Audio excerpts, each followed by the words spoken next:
말씀 보겠습니다. 사도행전 13장 1절부터 12절까지 말씀입니다.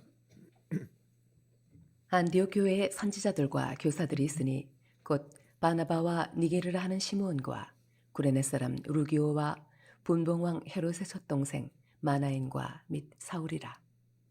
주를 섬겨 금식할 때에 성령이 이르시되 내가 불러 시키는 일을 위하여 바나바와 사울을 따로 세우라 하시니 이에 금식하며 기도하고 두 사람에게 안수하여 보내니라.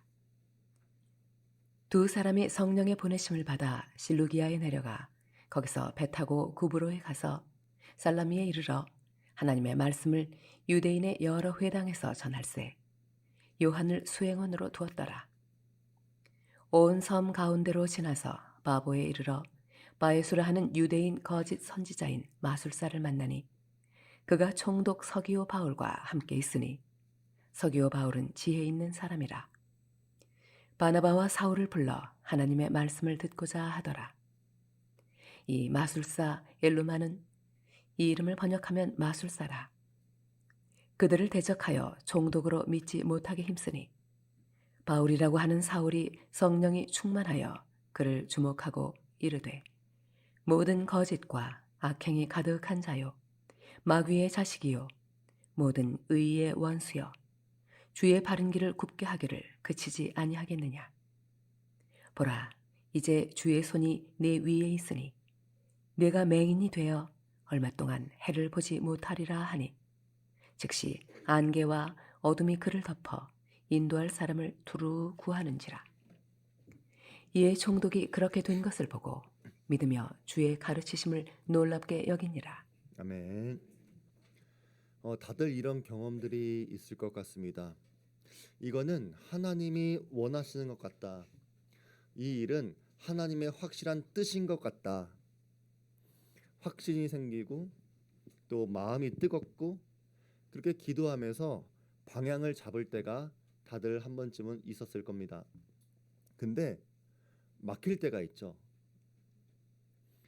생각보다 문이 잘 안 열린 것 같고 자꾸 옆에서는 쓸데없는 말들이 들리고 내 안에서 이상한 두려움이 커지기 시작하고 그럴 때 우리는 이런 질문을 던지게 됩니다. 하나님의 뜻이라면 더 잘 돼야 되는 거 아닙니까? 왜 좋은 마음으로 순종하려고 하는데 왜 이렇게 어렵습니까? 왜 이렇게 방해가 많습니까? 다들 이런 질문 해본 적 있으세요? 없으세요? 다들 있죠. 오늘 본문을 보면 하나님이 분명히 길을 여시는데 우리 눈에 이해되지 않는 그런 순간이 있다는 겁니다. 하나님께서 부르시고 교회가 순종하고 기쁨으로 내딛는 그 걸음 위에조차 막히는 일들이 일어난다는 것입니다. 이런 상황을 마주하면 우리는 내가 잘못 들은 건가? 내가 괜히 앞서갔나? 이렇게 의심하지만 성경은 때때로 하나님께서 분명히 시작하신 일임에도 불구하고 막히는 순간이 찾아올 수 있다고 말합니다.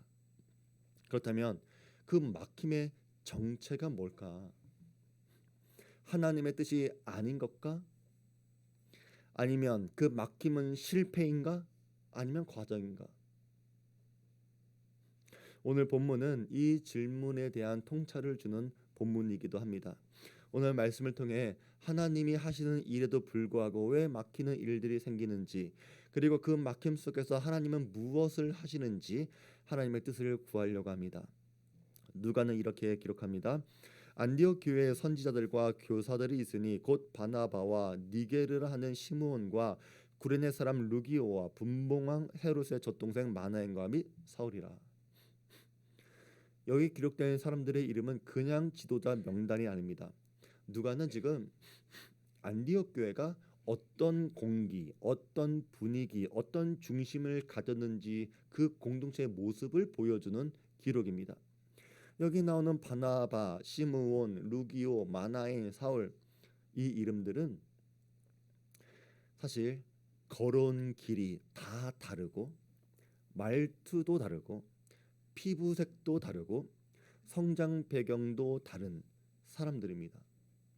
그런데 세상 기준으로는 한 자리에 있지 않는 이 사람들이 한 자리, 한 교회에 같이 있었다는 겁니다. 단 한 가지 이유 때문입니다. 예수 그리스도를 주로 고백하는 믿음, 그것 하나였습니다. 그리고 하나님께는 이것 하나로도 충분합니다. 사람이 하나 될 수 없을 때 말과 문화와 배경이 서로 갈라놓을지라도 복음은 그들을 하나로 묶을 수 있는 것입니다. 저는 우리 주안교회도 우리 각자가 서로 삶의 이야기들이 다 다르겠지만 예수 안에서 하나 되는 교회 되기를 주의 이름으로 축원드립니다. 또 하나님께서 어떤 교회를 사용하실까라고 하는 질문이 생길 수도 있죠. 뭐 일꾼이 많은 교회, 뭐 마케팅을 잘하는 교회, 체계적이고 프로그램을 잘 갖춘 교회들, 이런 교회들이 하나님께 쓰임 받고 부흥하는 교회입니까? 아닙니다. 성경은 예배하는 교회, 기도하는 교회가 하나님의 음성을 듣는 교회라고 말합니다. 2절에 있는 말씀 보니까 주를 섬겨 금식할 때에 성령이 이르시되 내가 불러 시키는 일을 위하여 바나바와 사울을 따로 세우라 하시니, 하나님은 앞에서 일하는 교회가 아니라 하나님 앞에 서 있는 교회에게 말씀하십니다. 이것은 마르다와 마리아 사건에서도 볼 수 있죠. 마르다는 분주하게 일을 하고 있었지만 마리아는 예수님의 발 아래서 예수님의 말씀을 듣고 있었습니다. 안디옥 교회도 마찬가지입니다. 안디옥 교회는 뭔가 하겠다고 발버둥치는 교회가 아니었습니다. 분명 이 시기는 복음이 퍼져나가는 시대였고 사역도 많았고 해야 할 일도 산더미였습니다. 그런데도 그들은 먼저 주님 앞에 서 있는 교회가 되기를 원했다는 겁니다. 금식했다고 하는 것도 마찬가지입니다. 금식한다는 것은 우리가 듣고 싶습니다 라고 하는 신앙의 태도죠. 다시 말해 안디옥 교회는 뜻을 먼저 정하고 기도한 교회가 아니라 기도하면서 뜻을 찾는 교회였다는 것입니다. 그래서 하나님은 안디옥 교회가 섬기며 기도할 때 그들에게 말씀하십니다. 내가 불러 시키는 일을 위하여 바나바와 사울을 따로 세우라. 사명은 예배자들, 헌신자들에게 주어지는 것입니다. 근데 여기서 우리가 한 가지 물어야 할 질문이 있습니다. 왜 하필 바나바와 바울이었을까? 안디옥 교회는 바나바와 사울 말고도 훌륭한 리더들이 더 있었습니다. 시몬도 있었고 루기오도 있었고 왕궁 출신 마나엔도 있었습니다.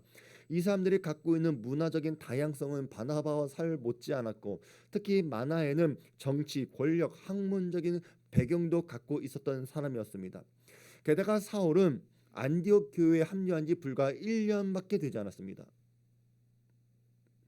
우리식으로 말하면 지금 이 교회 안에 이렇게 많은 리더가 있는데 왜 이 굳이 두 사람입니까? 더 오랫동안 섬긴 리더들이 있고 더 많은 신뢰를 쌓은 사람들이 있는데 왜 이 두 사람입니까? 누군가 마음속으로 이런 생각을 중얼거리지 않았겠습니까? 오늘 본문이 가장 보여주는 사실은 이것입니다. 내가 불러 시키는 일을 위하여. 여기서 중요한 단어는 내가입니다.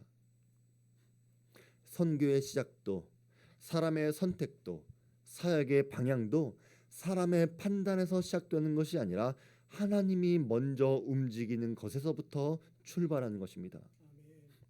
이것이 바로 하나님의 주권입니다. 하나님은 모든 일에 주도권을 갖고 계십니다. 하나님이 부르시고 하나님이 정하시고 하나님이 보내시고 하나님이 행하십니다. 사람들은 그 부르심 앞에 응답하는 존재입니다. 그리고 하나님은 충동적으로 사람을 세우시는 분도 아니십니다. 감정이나 상황에 따라 즉흥적으로 결정하는 분도 아니십니다. 언제나 목적을 가지고 그 목적을 따라서 그 목적을 이루기 위한 사람을 준비해 주십니다. 그래서 사역은 내 열정에서 시작되는 것이 아닙니다. 하나님의 계획이 먼저 있고 그 계획에 내가 초대받는 것, 그것이 사역입니다. 물론 열정도 필요합니다. 능력도 필요합니다. 때로는 재력도 필요하고 인맥이 넓은 사람도 필요합니다. 그러나 충분한 것은 아닙니다. 이러한 것들이 충분히 갖춰져 있다고 하더라도 하나님의 주권에 영향을 줄 수 있는 것은 아니라는 것입니다. 그래서 우리가 하나님께 부름받아 지금 쓰임받고 있다면 그것은 은혜인 줄로 믿길 바랍니다. 내가 시작한 일이 아니라 하나님이 시작하셨기 때문입니다. 겉으로 내가 한 일처럼 보여도 그 뒤에 하나님이 나를 통해 일하시는 겁니다. 전도라는 것이 그렇습니다. 우리가 하나님께 은혜 받고 싶습니다 라고 말하는데 모르겠습니다. 여러분이 생각하는 그 은혜라고 하는 것은 눈에 보이는 어떤 복을 가리켜서 은혜 받았습니다 라고 말하는지는 모르겠지만 아닙니다. 하나님이 기뻐하시는 일, 영혼 구원을 위한 일, 이 일을 여러분이 할 때에 여러분이 생각나고 깨닫게 되고 한 영혼이 돌아오고 여러분이 뭔가 배우고 변하고 그러한 것이 진짜 은혜인 줄로 구별할 수 있는 분들 되시기 바랍니다. 여러분들이 하나님의 주권을 믿는 신앙을 갖고 있다면 이런 확신을 가지셔야 합니다. 내 인생은 하나님의 손 안에 있습니다. 내 사역은 하나님의 계획 안에서 시작된 것입니다. 내가 걷는 길도 하나님이 준비하신 길입니다. 그리고 시간이 지나 나중이 되면 하나님의 섭리를 조금씩 이해하게 될 겁니다. 내가 왜 이 자리에 있는지, 하나님께서 나를 왜 이 사람을 만나게 하셨는지, 왜 내가 이 일을 했는지 나중에 하나님의 뜻을 알게 되는 겁니다. 오늘 이어지는 본문에서도 하나님께서 왜 바나바와 사울을 따로 부르셨는지 그 이유를 보게 될 것입니다. 하나님은 한 사람을 준비하셨는데 그 사람에게는 바나바와 바울에게만 있는 것이 필요했습니다. 시므온, 루기오, 마나엔, 이 모든 사람들이 다 훌륭한 리더였지만 이방 세계로 나가는 선교의 첫 주자로 맞춰진 사람들이 바나바와 바울이었다는 것입니다. 문화 장벽과 세계관 충돌을 감당할 수 있는 사람, 사람을 세우는 은혜와 복음을 세우는 확신을 동시에 줄 수 있는 균형 잡힌 사람들이 이 바나바와 사울이었습니다. 그래서 하나님은 단순히 누가 뛰어난가 이것을 보는 것이 아니라 누가 하나님의 목적에 합당한가 그것을 더 중요하게 보시는 분이십니다. 이후에 안디옥 교회는 이 두 사람을 위해서 금식하고 기도하고 안수하고 선교를 보냅니다. 이것은 공동체가 하나님의 응답에 대해, 하나님의 부르심에 대해, 사명에 대해 충분히 분별했고 기도했고 그 확신에, 그 부르심에 순종했다라고 하는 의미입니다. 이것이 사도 바울의 1차 전도 여행의 시작입니다. 우리가 여기까지 보면 분명 하나님의 부르심에 확신이 있었고 사명 갖고 선교를 떠났다, 이것을 알 수 있습니다. 그들은 배를 타고 설레는 마음으로 구브로 섬을 향해 갔습니다. 하나님은 우리에게 어떤 사람을 만나게 하실까? 얼마나 많은 영혼이 주님께 돌아올까? 또 내가 사명 잘 감당할 수 있을까? 이런 마음을 가졌겠죠. 살라미에 도착해서 여러 회당을 다니며 말씀을 전할 때까지만 하더라도 모든 것이 순조로웠습니다. 듣는 사람들도 있었고 물론 거부한 사람도 있었지만 사역 자체에 흔들림은 없었습니다. 아, 하나님께서 우리를 이렇게 잘 이끌어 주고 계시는구나, 감사하다, 아마 이렇게 생각했을지도 모릅니다. 하지만 바보스라고 하는 섬에 도착했을 때 그들은 예상치 못한 큰 장애물을 만납니다. 바예수라는 사람. 그 이름의 뜻은 예수의 아들이라고 하는 뜻인데, 그 이름은 그럴듯하지만 실제로는 마술사요 거짓 선지자였던 사람을 만나게 됩니다. 이 사람은 총독 서기오 바울 곁에서 그의 판단과 영성에 영향을 주는 일종의 영적 멘토였습니다. 놀라운 것은 이런 사람들, 이런 모습이 오늘날까지도 계속 이어지고 있다는 것이죠. 권력을 가진 사람들, 중요한 결정을 해야 되는 사람들, 이러한 사람 곁에는 항상 보이지 않는 조언자들이 있습니다.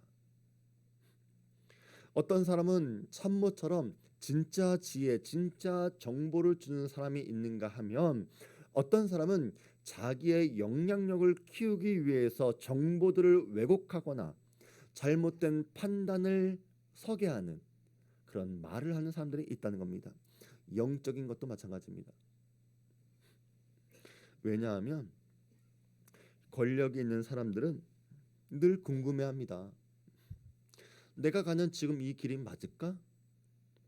이 결정이 어떤 영향을 미칠까? 또 내가 모르는, 내가 알아야 할 어떤 중요한 정보들, 사실들은 없을까? 똑똑한 사람들일수록 다른 사람들의 말에 귀를 기울입니다. 총독 서기오 바울도 그랬습니다. 성경은 서기오 바울이 지혜 있는 사람이다라고 했는데, 여기서 지혜 있다라고 하는 말은 통찰력이 있다, 판단력이 있다, 합리적으로 생각한다, 이렇게 이야기하는 겁니다. 그리고 그의 지혜는 영적인 진리까지도 갈구하게 만든 것입니다. 그러다 보니까 그 자리에 바예수 같은 사람이 파고들 수 있었던 겁니다. 문제는 바예수라고 하는 사람이 진리를 말하는 사람이 아니라 거짓 선지자였다는 것입니다. 이것은 바나바와 사울이 처음부터 알고 있었던 것은 아닙니다. 물론 서기오 바울도 처음부터 바예수 사람을 의심하지 않았을 겁니다. 그저 그가 말하는 것이 그럴듯하게 들리고 진리처럼 보이고 나에게 도움이 되는 것처럼 느껴지니까, 또 그것이 실제로 그렇게 되었으니까 믿고 선택하고 내 곁에 두었던 겁니다. 지혜로운 사람이 어떻게 이런 거짓 선지자한테 속을 수 있을까? 오늘날에도 전문적인 지식이 있는 사람들, 뭐 의사나 변호사나 뭐 이런 대단한 사람들이 이단에 빠진 사람들이 있죠. 이런 사람들은 누구보다 판단력이 뛰어난 사람들입니다. 근데 어떻게 해서 이단에 빠질까? 사이비에 빠질까? 다단계에 빠질까? 이해가 안 되죠. 그런데 영적인 세계에는 쉽게 넘어갑니다. 왜냐하면 영적인 언어에는 사람들을 쉽게 사로잡는 능력이 있기 때문입니다. 사람들은 본능적으로 보이지 않는 것에 대한 두려움, 또 호기심이 있습니다. 누군가 그 지점을 정확하게 찔러서 이야기하면 지성이 있는 사람들도 그 마음이 흔들리는 거예요.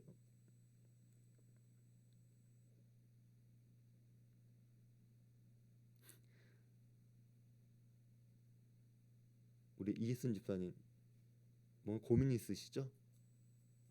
고민 없어요? 잘못 짚었네? 응? 사람들한테 당신 뭐 문제 있지? 요즘 뭐가 잘 안 되지? 이런 식으로 이야기하면 문제 없는 사람이 어디 있습니까? 우리 이혜순 집사님은 문제 없지만 문제 없는 사람이 없어요. 고민 없는 사람은 더 어디 있어요? 선택 안 하는 사람이 없어요. 너 지금 그 선택하는 건 제대로 선택하는 것 같아?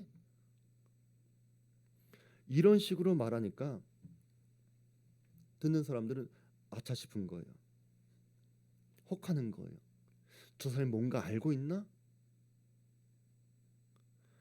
하지만 진리의 말은 듣는 사람이 하나님을 바라보게 하지만 거짓 선지자들, 이런 사람들은 사람을 자유하게 하는 것이 아니라 사람을 의존하게 만듭니다. 그래서 우리 성도들도 마찬가지입니다. 이런 거짓 영적 조언자들을 조심하셔야 합니다. 그리고 총독, 서기오, 바울, 지혜로운 사람 곁에도 이런 바예수 같은 거짓 선자들이 옆에 있을 수 있는 것입니다. 그런데 놀라운 것은 이런 사람이 옆에 있는데도 총독, 서기오, 바울은 하나님의 말씀을 듣고자 했다는 것입니다. 우리는 이것을 선행적 은혜라고 부릅니다. 선행적 은혜라고 하는 것은 내가 하나님을 찾기 전에 하나님께서 먼저 마음을 두드리시고 움직이시고 준비시키는 은혜를 말합니다. 우리가 좋아하는 찬송 중에 주 예수 내가 알기 전 날 먼저 사랑했네. 이것이 선행적인 은혜를 찬양하는 겁니다.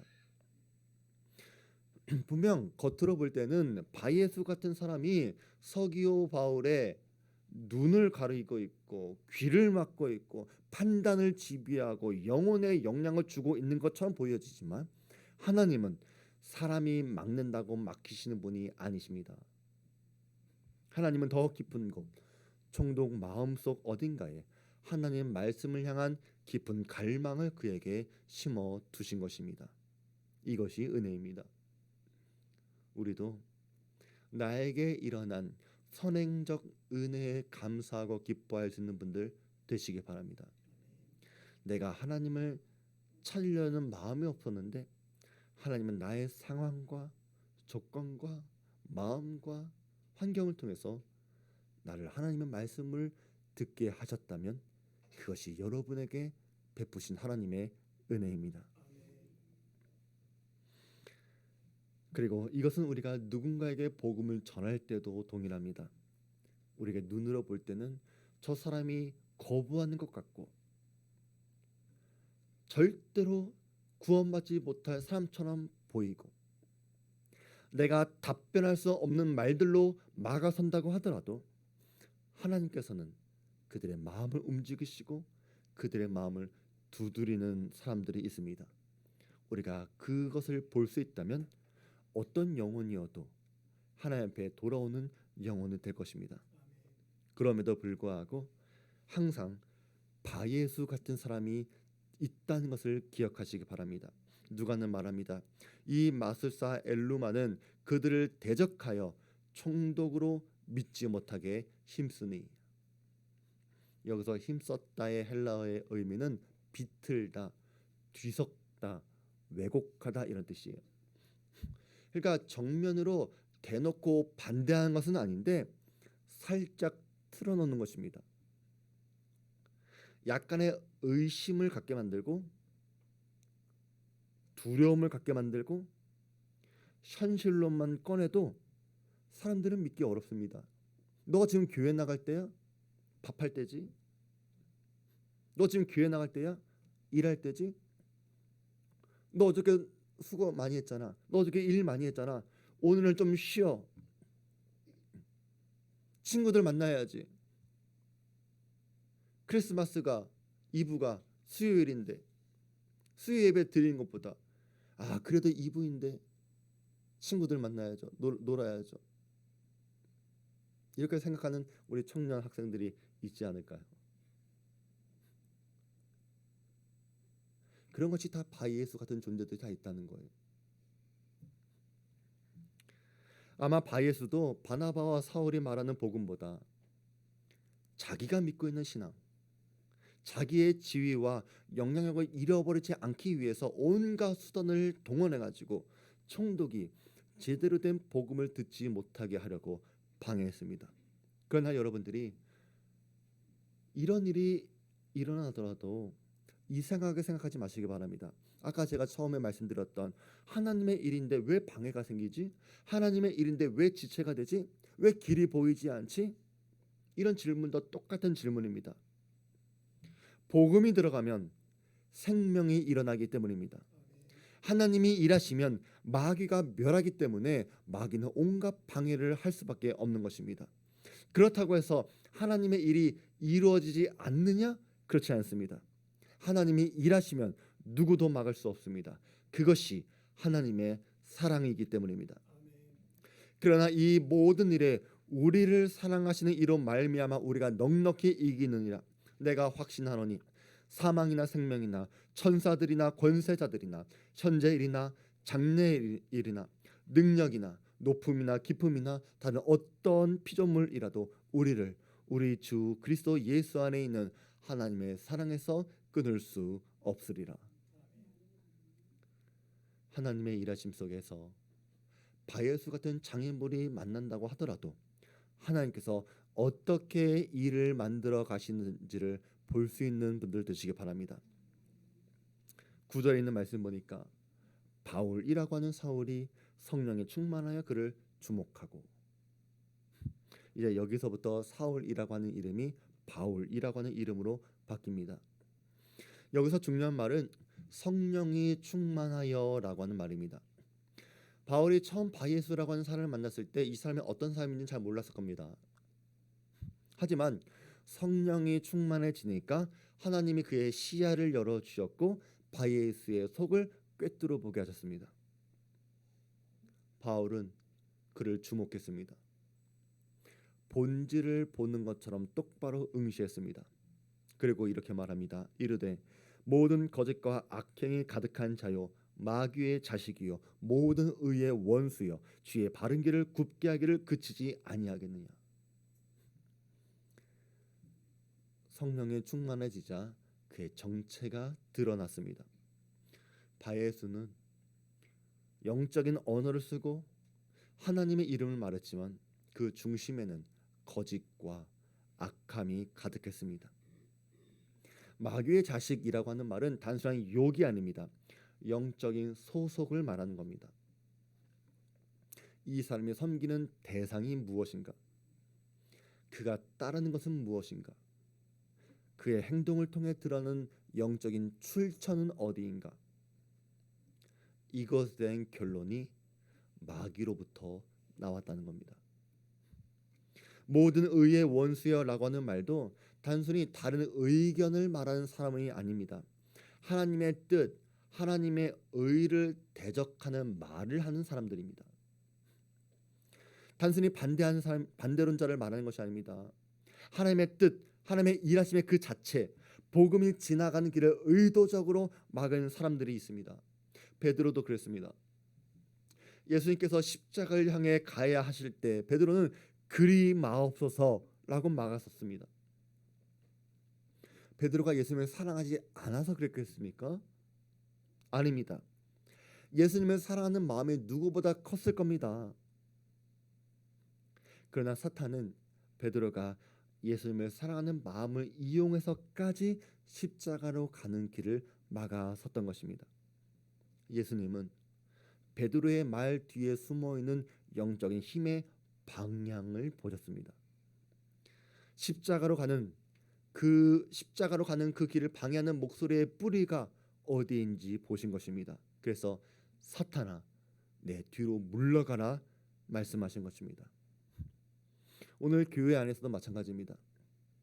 강단에서 선포되는 모든 말씀들, 교회에서 하는 모든 일들, 사역들마다 이것이 하나님께서 우리를 통해 행하기를 원하시는 일임에도 불구하고 불평하는 사람, 왜곡하는 사람, 뒤트는 사람, 방해하는 사람들이 얼마나 많은지 모릅니다. 그들의 말들은 합리적일 수 있습니다. 옳은 말일 수 있습니다. 그러나 그것은 출처가 마귀로부터 나오는 것입니다. 여러분들이 교회가 하는 모든 일들마다 그러한 부정적이고 악한 말들을 하지 않기를 주의 이름으로 부탁드립니다. 그것은 여러분을 위해 필요하기 때문에 그렇습니다. 하나님의 도구 되시기 바랍니다. 마귀의 원수, 마귀의 자식이 되지 않기를 주의 이름으로 부탁을 드립니다. 오늘 본문의 바예수가 그랬습니다. 겉으로는 영적이었지만 그의 말과 행동은 하나님의 일을 막는 자리, 그것이 마귀의 자식, 모든 의의 원수들이 하는 행동들이었고 주의 바른 길을 굽게 하는 일이었습니다. 이제 바울은 하나님의 심판을 선포합니다. 보라, 이제 주의 손이 내 위에 있으니 내가 맹인이 되어 얼마 동안 해를 보지 못하리라 하니 즉시 안개와 어둠이 그를 덮어 인도할 사람을 두루 구하는지라. 여기서 중요한 말은 주의 손이 내 위에 있다 이 말입니다. 성경에서 주의 손은 보호와 능력의 손으로 나타나기도 하고 또 심판과 징계의 손으로 나타나기도 합니다. 지금 바예수한테는 심판과 징계의 손으로 나타난 겁니다. 그리고 하나님은 행한 대로 갚으십니다. 그의 눈을 덮으시는 겁니다. 바예수가 다른 것도 아닌 눈이 멀었다고 하는 것은 우연한 기적이 아닙니다. 그의 영적인 상태를 반영하는 겁니다. 그의 눈을 덮은 안개와 어둠은 그의 실제 영적인 상태입니다. 그런데 놀라운고 감사한 것이 무엇이냐면 영원히가 아니라 얼마 동안이라고 한 단어입니다. 여기에 하나님의 마음이 있습니다. 하나님은 심판하시지만 완전히 버리지 않으십니다. 어둠 가운데 있지만 회개의 여지를 남기십니다. 징계하시지만 돌이킬 시간을 주시는 하나님의 은혜가 여기서 우리는 볼 수 있는 것입니다. 그래서 바예수한테는 은혜의 문이 완전히 닫힌 것이 아닙니다. 어둠 속에 잠시 머물렀겠지만 그에겐 회개할 기회가 있습니다. 마치 바울이 다메섹 도상에서 경험했던 그 일이 지금 바예수한테도 일어나는 것입니다. 이에 총독이 그렇게 된 것을 보고 믿으며 주의 가르치심을 놀랍게 여기니라. 총독은 놀랐습니다. 그동안 자신에게 영향력을 행사했던 사람, 영적인 말을 하고 미래를 말하던 사람이 복음 앞에 완전히 무력해지는 장면을 보았습니다. 그러나 그는 기적 때문에 놀란 것이 아닙니다. 누가 더 힘이 세냐 이것이 아니라 누가 진짜인가를 보았기 때문입니다. 총독은 기적이 아니라 말씀 때문에 놀랐습니다. 복음의 말씀이 그에게 더 충격이었고 감동이었습니다. 마음속 깊은 곳에서부터 찾던 진리가 바로 이것이었구나라고 하는 울림이 그에게 있었던 것입니다. 성경은 우리에게 가르칩니다. 믿음의 출발은 기적이 아니고 감동도 아니고 지식도 아니고 말씀에서 시작된다고 말합니다. 우리는 오늘 설교를 시작할 때 이런 질문을 가져봤습니다. 하나님의 일인데 왜 맡기지? 왜 지체되지? 왜 방해가 많지? 왜 길이 잘 안 보이지? 이게 정말 하나님의 뜻이 맞을까? 이런 의심들, 이런 질문들이 항상 우리 곁에 있었습니다. 그러나 성경은 오늘 우리에게 말합니다. 하나님의 막힘은 이 막힘을 통해 진짜를 드러나게 하실 것입니다. 우리는 일이 중단되면 하나님이 왜 안 도와주시나 생각하지만 막힘은 진짜를 드러내는 시간입니다. 방해는 숨겨져 있는 본질을 드러내는 도구가 될 것입니다. 바나바와 사울 일행은 여기 오기까지 바예수 사람을 알지 못했습니다. 또 바예수도 서기오 바울에게는 최고의 멘토였을 것입니다. 하지만 그가 진짜인지 가짜인지는 몰랐습니다. 그리고 바예수 때문에 바나바와 사울 일행의 사역이 막힌 것처럼 보였지만 결국 이 일을 통해 누가 진짜인지가 드러나는 것입니다.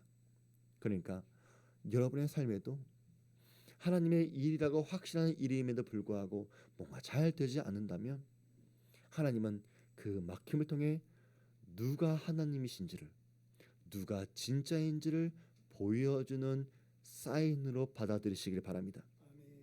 그리고 하나님은 작은 사건을 통해서 큰 문을 열어 주실 것입니다. 우리가 큰 일을 할 때는 그 큰 일에 걸맞는 어떤 사이즈의 문을 찾으려고 할지도 모릅니다. 하지만 큰 길로 들어가는 문은 작아도 상관이 없습니다. 총독의 회심은 갑자기 일어난 것이 아닙니다. 작은 일들이 하나하나 쌓여서 된 것입니다. 바예수가 복음을 방해하고 바울이 주목하고 눈앞에 드러나는 어둠이 있고 말씀이 선포될 때 이 모든 요소가 만날 때 총독의 심령이 열려지게 된 것입니다. 그러니까 큰 열매, 큰 일을 앞두고 있다고 하더라도 하나님께서 작은 사건, 작은 일을 통해서라도 큰 열매를 거두게 하실 것을 믿고 작고 사소한 일과 사건 속에서도 여러분 소망을 품는 분들 되시기 바랍니다. 또 어둠 속에서도 은혜를 주시는 하나님께 감사하시기 바랍니다. 우리는 심판을 닫힌 문으로 해석하지만 하나님의 심판은 열려있는 문입니다. 바이에스의 심판은 영원한 심판이 아니라 얼마 동안의 심판이었습니다. 지금 이곳에 있는 우리 성도들 가운데 심판받고 징계받고 있는 것으로 생각되는 성도들이 있다면 소망하시기 바랍니다. 여러분의 그 어려움은 영원한 어려움이 아닙니다. 하나님은 얼마 동안 여러분을 힘들게 하실 수 있지만 반드시 은혜로 구원해 주실 것입니다. 그래서 하나님의 일은 방해 때문에 멈춰질 수 있는 것이 아니라 방해를 통해 완성되어져 갈 것입니다. 사람이 흔들릴 때 하나님은 방향을 잡아주시고 그 사람이 막힐 때 하나님의 길을 열어주십니다. 아무리 바예수가 흔들고 막았어더라도 예수의 길은 흔들리지 않고 막히지 않습니다. 그러니까 우리 사랑하는 성도 여러분들은 오늘 말씀을 마음에 깊이 품고 살아가시길 바랍니다. 막힘 속에서도 하나님은 드러나실 것입니다. 우리는 더 이상 막힘을 실패로 해석하지 않기를 바랍니다. 잠깐 멈춰졌다고 하더라도 하나님의 뜻이 아니라고 속단하거나 왜곡하지도 마시기 바랍니다. 우리는 하나님께서 길을 여실 때까지 인내할 수 있습니다. 하나님께서 움직이는 그 순간을 믿고 기다리는 분들 되시기 바랍니다. 그 작고 사소한 일도 무심히 넘기지 마시기 바랍니다. 왜냐하면 그 작은 문을 통해 우리는 크신 하나님을 보게 될 것이기 때문입니다. 막히면 끝이 아니라 하나님이 일하시는 자리입니다. 우리 말씀 기억하면서 우리 다 같이 찬양합니다.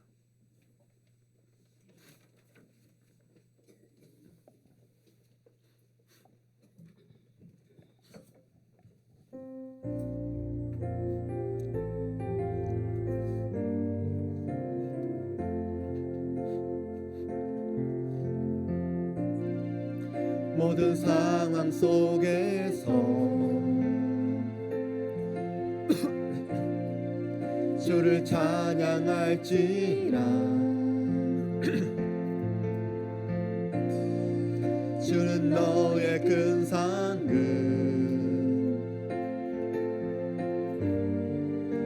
큰 도움이시라 주의 얼굴 구할 때 주의 영을 구사 그친 사랑 안에서 주를 보게 하소서.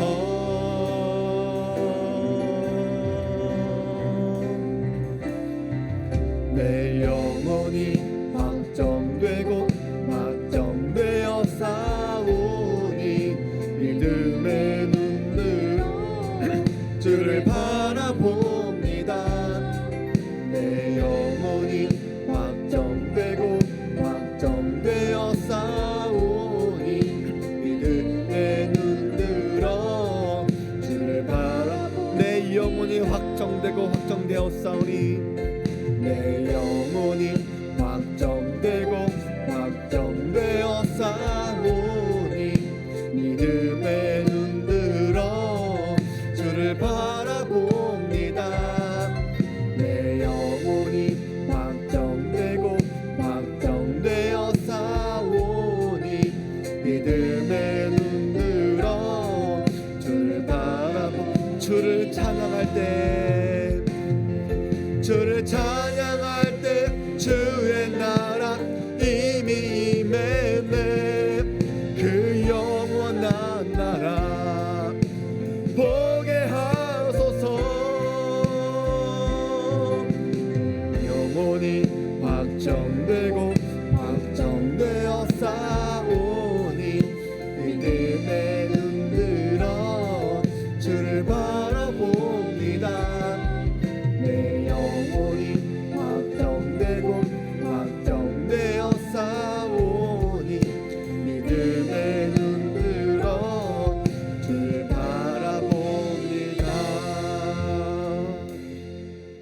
하나님, 오늘 말씀 앞에서 고백합니다. 우리 삶에 막힘이 있어도 방해가 있어도 그 자리에서도 하나님은 일하고 계심을 믿습니다.